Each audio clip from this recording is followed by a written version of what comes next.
अहिल्यानगर जिल्ह्याला पावसानं झोडपलं। शिर्डी परिसरात ढगफुटी सदृश्य पावसामुळे जनजीवन विस्कळीत, तर पाथर्डी तालुक्यातील करंजी ओढ्याच्या पुलावरून पाणी वाहू लागल्यानं वाहतूक धीम्या गतीनं सुरू।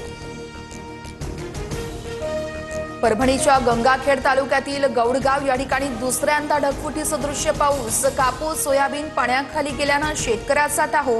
व्हिडिओ सोशल मीडियावर व्हायरल। नाशिकमध्ये रात्रीपासून मुसळधार पाऊस, गंगापूर धरणातून 5447 क्युसेक वेगानं गोदावरीत विसर्ग, नदीकाठच्या लोकांना प्रशासनाकडून सतर्कतेचा इशारा।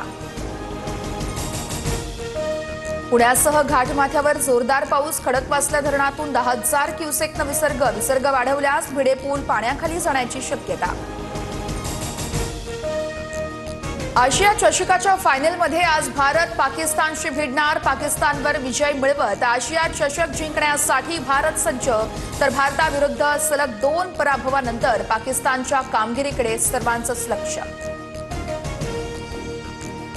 आजचा भारत पाक सामना पीव्हीआर मध्ये दाखवण्यात येणार। ठाकरेंच्या शिवसेनेचा पीव्हीआर मध्ये सामना दाखवण्यास विरोध, हा सैन्याचा अपमान, आदित्य ठाकरेंचं ट्विट।